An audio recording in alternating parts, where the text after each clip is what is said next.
بسم اللہ الرحمن الرحیم۔ السلام علیکم دوستو میرا نام ہے محمد انس اور آپ دیکھ رہے ہیں راہ جنت آفیشیل۔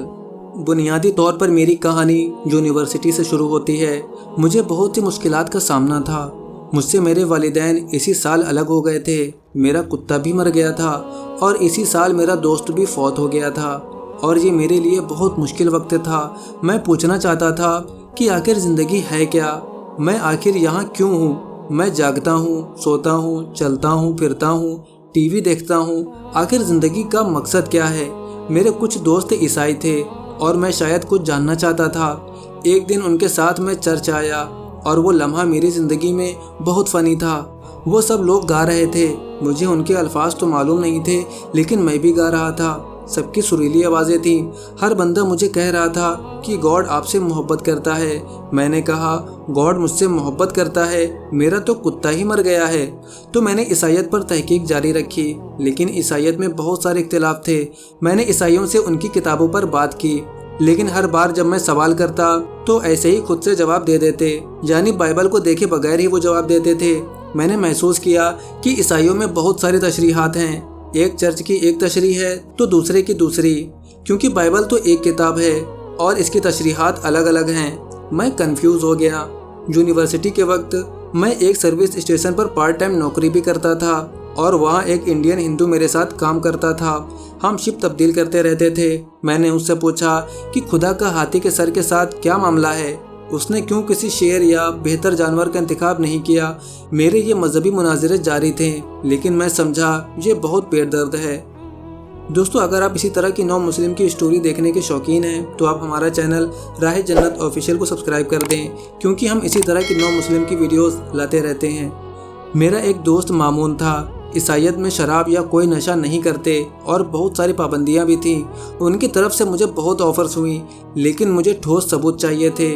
پہلے میرا نام روبن تھا اور اب ابو بکر ہے، لیکن مجھے جس چیز کی تلاش تھی وہ نہیں مل رہی تھی، اور جب میں نے بدھزم پر ریسرچ کی تو سمجھا کہ یہ سچا مذہب ہے۔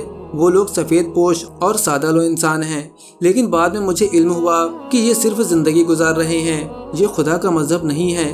میرا ایک دوست تھا جس نے مجھ سے پوچھا آج تک کتنے مذاہب پر تحقیق کر چکے ہو؟ میں نے کہا ایتھیزم، عیسائیت، یہودیت، بدھزم، ہندوازم۔ پھر اس نے کہا کہ اسلام کے بارے میں آپ کا کیا خیال ہے؟ میں نے کہا وہ دہشت گردی والا مذہب ہے، اس پر میں کیا تحقیق کروں؟ لیکن ایک دن میں مسجد چلا گیا۔ یہ میری پہلی کوشش تھی اور میں جوتوں سمیت جائے نماز پر چل رہا تھا۔ ایک بھائی نماز پڑھ رہا تھا اور میں اس کے سامنے سے گزر گیا۔ شاید اگر وہ سجدے میں ہوتا تو میں اس کے سر پر پاؤں رکھ دیتا۔